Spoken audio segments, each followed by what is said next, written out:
Here we're looking at our LDS laser direct structuring antenna technology, where we're injecting a plastic piece, lasering the path of the antenna, and then it's plated and painted. This methodology is giving us the ability to downsize the antennas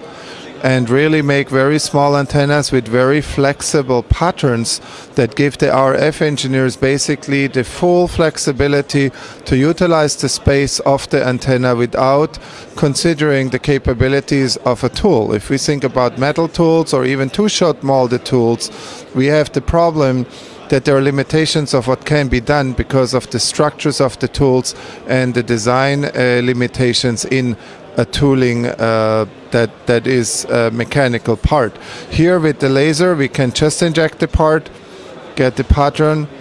completely perfect onto the 3D dimensional part, and then you get a 3D antenna that is as good as it can get from a process point of view.